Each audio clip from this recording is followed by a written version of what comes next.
Hello,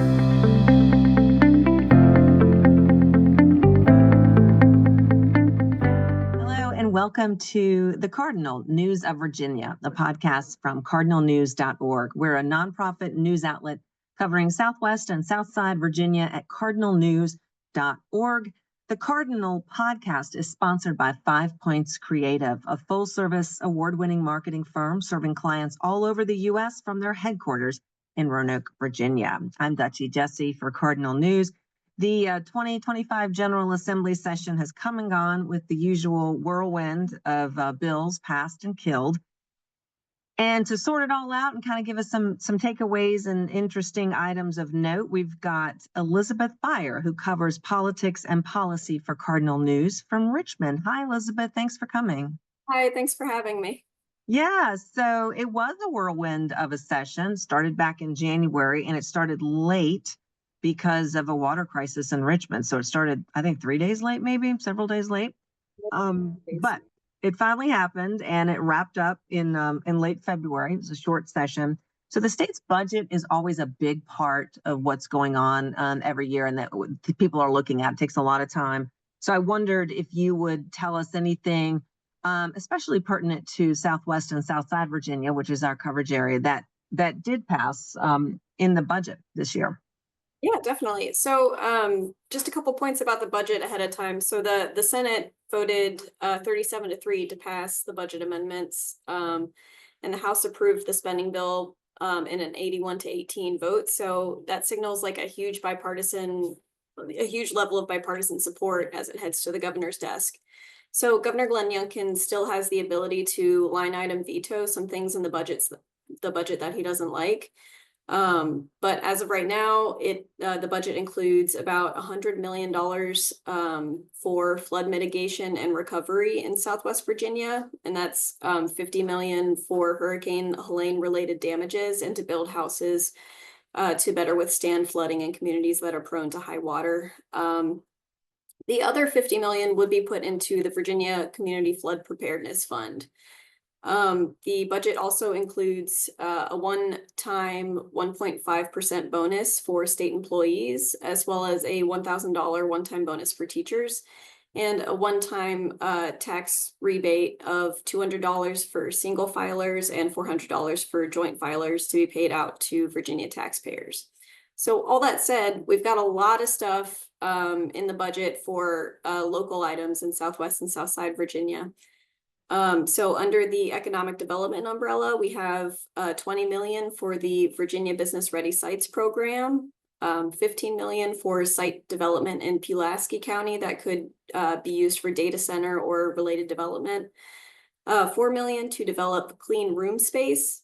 So Tad Dickens is our expert on that, so you can find out more by reading Tad's reporting. We also have about $3.295 million for the Spearhead Trail System in Southwest Virginia, $1.8 million to complete the final phase of renovations at Breaks Interstate Park that straddles the Virginia-Kentucky line in Dickinson County. We've got $1.5 million for the Tazewell County town to upgrade its water treatment plant, and I think it's about $250,000 to address blighted property in the area. About $250,000 to support development of the Three Rivers Destination Discover Center in Wise County town. About $50,000 for the Blue Highway Festival in Wise County. $2 million redirected to support proposed Blue Star Medical Glove Factory in Wythe County. That project, it was announced in 2021 and is now stalled due to a lack of federal funding that the company was counting on. So all of that's under the economic development umbrella. I've got two more umbrellas, so stick with me. Okay. We've got the education umbrella, and under that we have $6.5 million to expand enrollment at the Virginia Tech Carilion School of Medicine in Roanoke, $2.5 million for an aviation maintenance facility at Danville Community College, about $750,000 for Blue Ridge PBS in Roanoke, $750,000 for PBS Appalachia in Bristol, $500,000 for the Excel Center, which is an adult high school in Roanoke, and $450,000 for an incentive program for large animal veterinarians. So all of that is under the education umbrella. And then under the last umbrella, which is the public safety umbrella, we have 1.9 million for Craig County and 396,000 each for Bath and Highland counties for public safety radio systems, and about 270,000 to convert the Commonwealth attorneys in Bath and Highland counties from part-time to full-time. Oh, that's interesting. And that's impressive. You had all those numbers right at the top of your head, didn't you, Elizabeth? Yeah, and a little note taking, it always helps. Exactly. Well, and I wanted to get to that. This is your first year covering the Virginia Capitol full time for Cardinal News. And there's so much. You and I were talking earlier, and you described it as a grab bag. There's literally hundreds. I don't know if it's over 1,000, but there is so much legislation that they have to move. It follows a certain procedure that they've got not a lot of time to move in. You're looking at, okay, what we need to cover and all the things. But it's interesting because I read in your reporter's notebook, which is an email that people who support us financially, monthly or annually, Cardinal News members, we call them, they receive this notebook every week. And it's just kind of a behind the scenes look from a reporter's point of view at different things. And you were talking about how to be two places at once when you're covering the session. Can you tell us a little bit about that?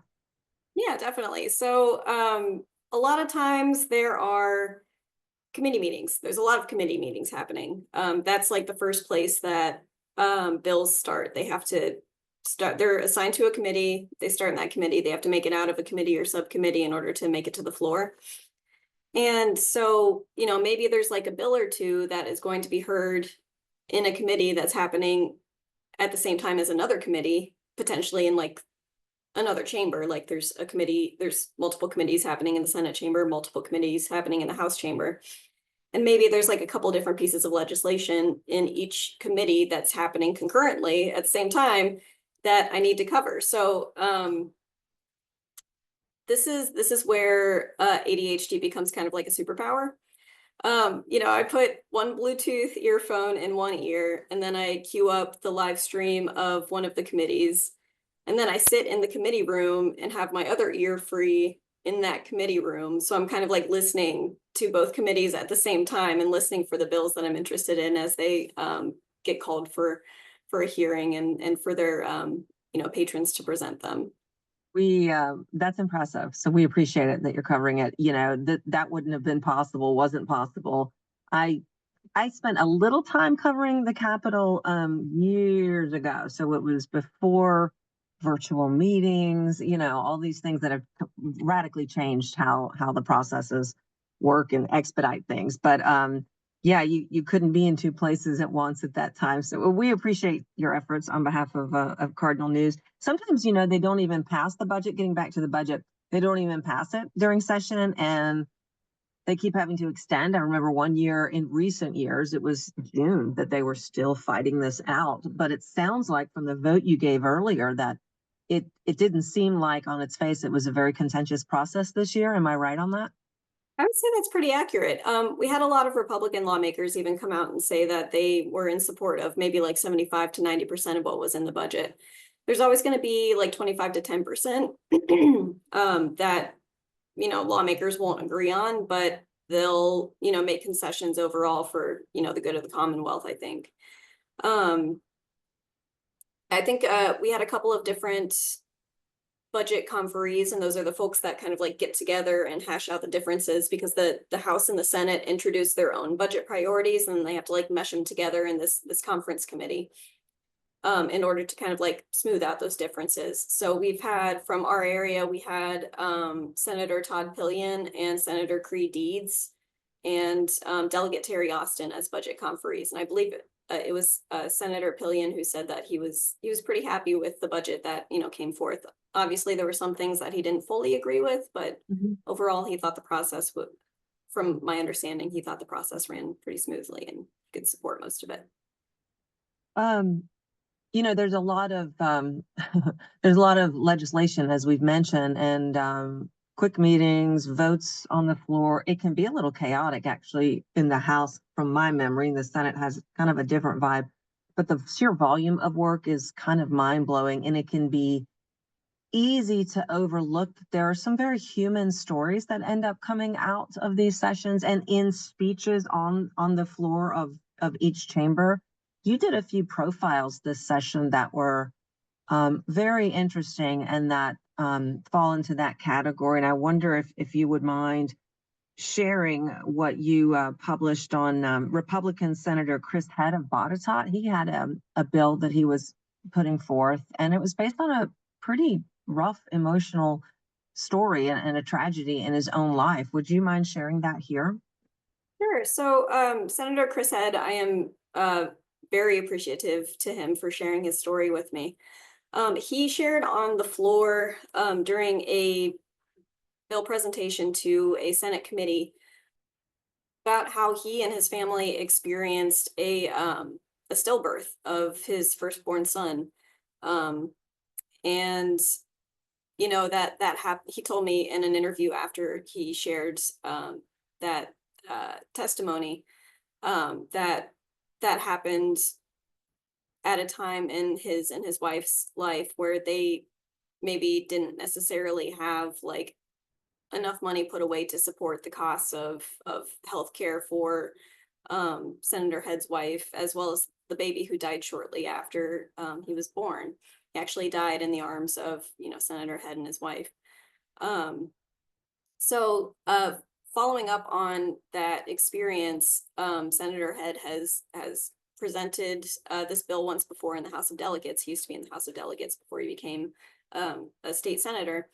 And it is to provide a tax credit, I believe it's refundable, tax credit to families who either have newborn children who live or experience a stillbirth, because, in some cases it's possible that health insurance companies won't, be able to provide financial assistance for stillborn children.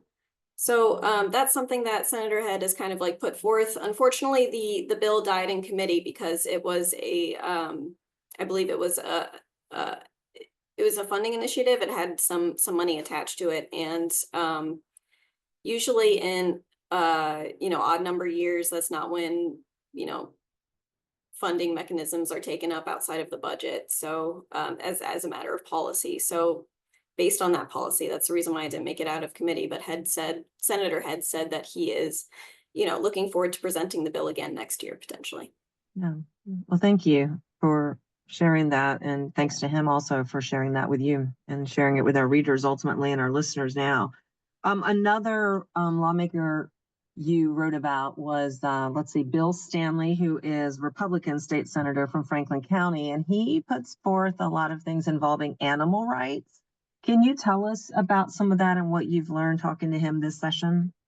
Yeah, definitely. So this session, Senator Stanley had a couple of different bills that made it through. One was to allow non-human primates to be released to sanctuaries after they're done being, tested and experimented on in laboratories and medical learning institutions. To kind of, provide them with the ability to breathe some fresh air and feel sun on their faces before, they ultimately die. The other bill would require some regulations and reporting requirements regarding the use of puppy mills in Virginia. So Senator Stanley has said that it's been his a long-term goal of his since he started in the state Senate about 15 years ago to, do away with puppy mills in Virginia. And he, along with State Senator Jennifer Boysko, who is a Democrat in Fairfax, they kind of teamed up to kick a breeding facility called Invigo out of Virginia. So what Invigo did is it bred beagle puppies for health and other sorts of like experimentation, like health tests and experimentation. And Stanley and Boysko discovered that these puppies weren't, being kept in very humane quarters. They weren't being treated very humanely. So ultimately they teamed up along with some other different grassroots organizations. I think he mentioned the Humane Society was one, to close the Envigo facility in Virginia, and they were able to adopt out more than 4,000 beagles to people across the country. I think a high profile adopter was Prince Harry and Meghan Markle. There was also, yeah, it was pretty cool. Senator Stanley adopted 2 of them. Senator Creed Deeds adopted one. I think there was a former NASCAR driver based in Virginia who adopted one. So they were able to find like loving homes for over 4,000 beagle puppies that, weren't living in the best environment prior. So it's kind of like a warm, fuzzy spot for me in the general There assembly. you go, literally, right? So now I want to get to federal workforce cuts. Since President Trump's inauguration, this has been an issue and a really big story in Virginia, because Virginia is home to more federal workers than any other state. I believe that's right. And so there was a lot of talk as things were progressing at the national level during the session. Lawmakers here in Virginia were trying to react and see if they could take any action now to sort of start dealing with this, including just looking at what some of the potential effects might be in Virginia. So what came out of that, especially with regards to social services? I'll ask you about that. What came out of the session, or was it, I know it was probably too late to pass anything. I could be wrong about that, but tell us what in the session was related to that and what happened with it. Right. So at the end of session, lawmakers, members of the General Assembly, they took steps to allow the body to reconvene in a special session. Should widespread and significant cuts to federal funding for social services or federal workforce, which we're already seeing start to happen, take place. So the question of how federal and funding and workforce cuts is something that's on the minds of a number of Virginians, and especially Virginia lawmakers. I believe about 10% of the workforce in Virginia are federal employees, and that includes about a little over 28,000 federal jobs in Virginia's 5th, 6th, and 9th congressional districts combined, according to a report last year from the Congressional Research Service. So in order to kind of like figure out how these cuts could impact Virginians, House of Delegates Speaker Don Scott formed a special bipartisan committee to gain an understanding of how Virginia could be affected. So this special committee met for the first time on Saturday to kind of like in an organizational meeting to kind of like lay out their charge and outline their next steps. Based on this meeting, the committee's goal is to, 1, collect and analyze data on the potential scope of workforce and funding cuts, 2, to assess the likely economic and budgetary impacts of these cuts on Virginia, 3, to meet with stakeholders, which is kind of a weird term, but that's, state agencies, businesses, and nonprofits, to kind of like understand their concerns and gather mitigation strategies. And 4, to provide policy recommendations to the General Assembly to address these challenges posed by, a reduction in federal resources. So the committee plans to hold about 4 different meetings in 4 different parts of the state over the next few months. So we should see a report later this year. Okay. We've got a veto session coming up, or the return session coming up. Is that in April? Yeah, so the reconvene session is on April 2nd. And that's when the General Assembly will respond to the governor's vetoes. I'm not exactly sure when we could start to see those vetoes from the governor. I know there were no 7-day bills or bills that required the governor's attention within 7 days of their passage. Yeah.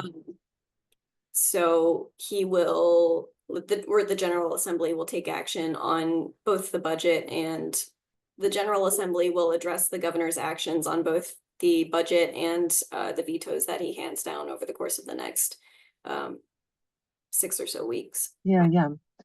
I want to ask you this because I'm so interested. People read about or hear coverage on, the legislative session every year, but when you're there in person covering it, you have such an interesting backstage pass, if you will, that I always thought was fascinating. Like, everyone should see how this works. Coming out of it, what would you want our readers and listeners to know about the process in Virginia, especially since you're new too, so you must have had an impression of it. I know you've covered some before, but tell me any of your thoughts that you would want people to understand about this. Yeah. For as hotly partisan as things seem to be on like a national scale and even sometimes on a state scale, a lot of what we read in the media sometimes is just like, fights against R's and D's. There are these moments of like bipartisan friendship, like the friendship between Senator Stanley and Senator Boysko, when they bonded over closing the Envigo facility and finding homes for the 4,000 beagles. And also like you kind of see like moments of lawmakers, like reaching across the aisle to, like share a joke or to kind of like give someone a pat on the back or something like that. Like it's not all partisan games here. It's people actually working together for the good of the Commonwealth. And I think maybe about like 95% of what is done in the General Assembly during a session is largely bipartisan. It's just like that 5% that gets a lot of headlines. It Yeah. turns out to be hotly partisan. Yeah. Yeah. Well, very cool. Thank you for all your coverage and your work, and we'll just keep looking for your byline at Cardinal News, keeping us in the know from Richmond and from the state capitol. If someone wanted to reach out to you, Elizabeth, for a news tip or any comments, what's your email address? They can reach me at Elizabeth, and that's spelled with a Z, at cardinalnews.org. Well, thank you so much for sitting down with us to talk about everything that's going on. And I want to thank everyone for listening to the Cardinal News of Virginia. Thanks to our sponsor, 5 Points Creative, and also to our own Zachary Shelton for his technical support for this podcast. I'm Dutchie Jessee for Cardinal News.